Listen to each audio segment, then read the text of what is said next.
So with the pump unplugged and the GoldiBox turned off, you're going to want to remove the hose from the rear of the unit. Just pull it out like that. I had already loosened the set screw knob. This knob right here keeps the hose from getting pulled out when you're running. And the reason why we have flow going through the GoldiBox is this is just the creek flow that's passing through, coming through the opening in the back. So now that the hose is taken out, we go ahead and we keep it level. I'm going to take this bracing rock out of the way, and I'm just going to go ahead and lift the unit up out like this. I normally use two hands, but because I'm holding the camera, I have one, but I'm holding it in the center, and I've got it completely level. So now we're going to go and we're going to walk over, and I'm going to show you how to do a clean out.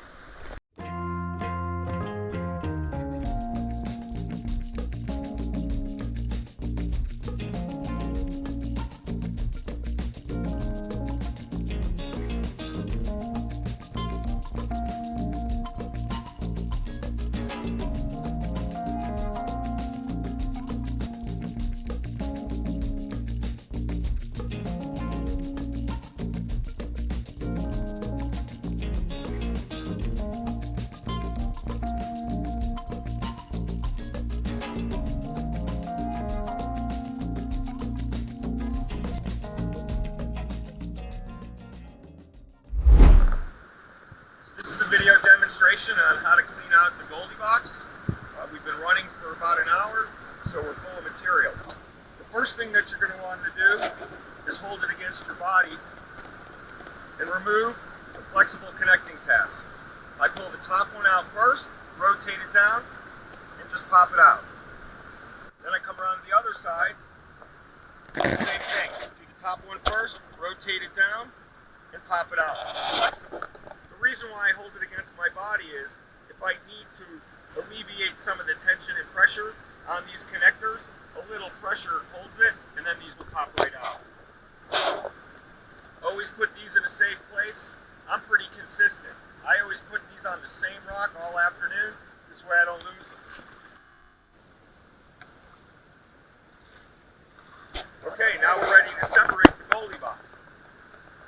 We're going to want to take our pan, a little bit of water in it, and put it down. It's not imperative that the pan be in the water, but you do want to have it underneath the two halves as you separate it, in case any material comes out. The pan's trying to get away from me here. Okay, this is the clamshell design. So what I do is I put my right hand in the main chamber. That's what this half is called. You'll see it has a circular opening. I put 3 fingers in there and I grab it. The reason why I put my fingers in there is so I can hold the classification tube as I separate the two halves. And I'm going to demonstrate that now. Take the two halves and you slowly wiggle them and pull it apart, and you'll see that that's how you separate the two halves of the GoldiBox.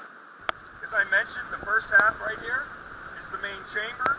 That catches 90% of the gold.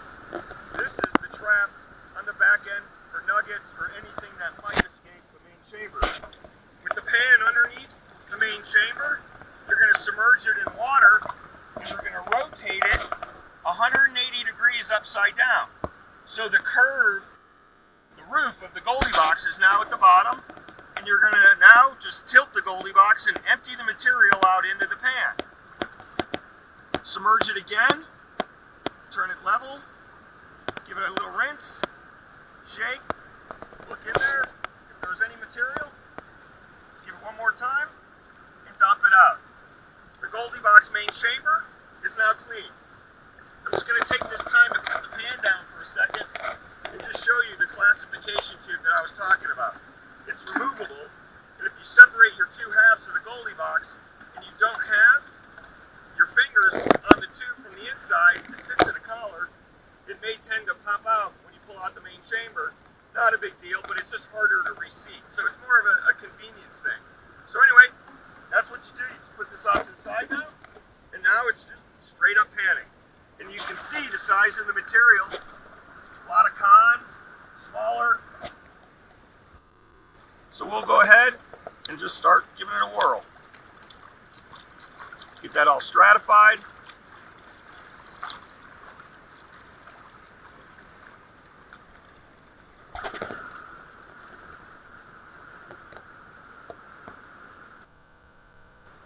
Just a little disclaimer, this is my very first time using this pan. It showed up last night.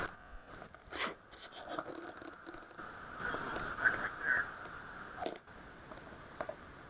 Nothing huge, but it's the first piece of gold that this pan has seen.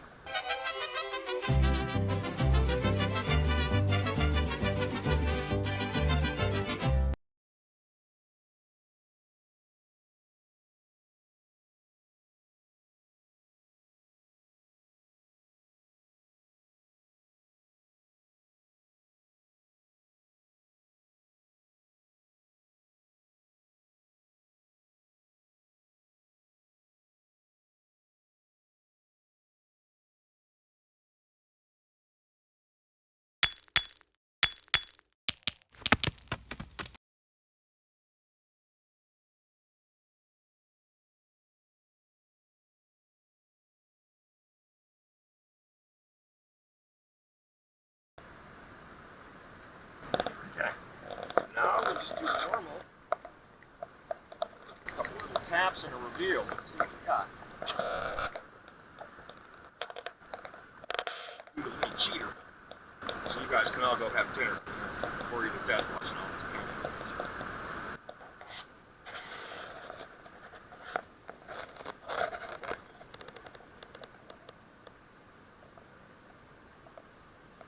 More of the same. Gold in them nar hills. Okay, so now I'm just going to snuff this up and then we'll do the trap. And hopefully we'll find some chunkers in there. The main chamber is capable of finding chunky gold. Pieces greater than a BB. I believe it classifies to 9mm. Here's a little piece of metal, little nail. Okay, so it's not the ideal panning method, but I just wanted to show you a quick cleanup. We got gold from our cleanup in the main chamber. That's how you clean out the main chamber. We're going to show you how to clean out the trap of the GoldiBox. This is the back half where the discharge happens, where we find nuggets or any gold that might have flowed through the main chamber. We already did the main chamber in a previous cleanup, so this is going to cover the second half, and hopefully we'll find some good gold. So before I start, I'll just take the back half, just kind of tap and rinse that off, so you get all the stuff out where they mate. And this means also when you go to put that back together, it'll mate properly and no material is going to obstruct it. But can there be gold in there? Absolutely. So now what you want to do is submerge the pan underwater, take the trap, turn it vertically over your pan, submerge it, and then just rotate it upside down. Give it some shakes. Rotate it again so it's back upright. Give it a couple back and forth shakes, and that's because material can settle underneath the deck. So it acts as a giant riffle when it's running, so material can be pushed back down here. So again, holding it over the pan, just give it a couple shakes and empty it out over the pan. And when you're satisfied that there's no more material in your GoldiBox, you can just put the trap off to the side, and now we're going to go ahead and pan. And you can see that the trap holds that much material. So maybe about a cup's worth. So it's not a lot. Maybe we'll just pick off some of these bigger rocks before we get started. And we'll see if we were fortunate enough to get on some big chunkier gold.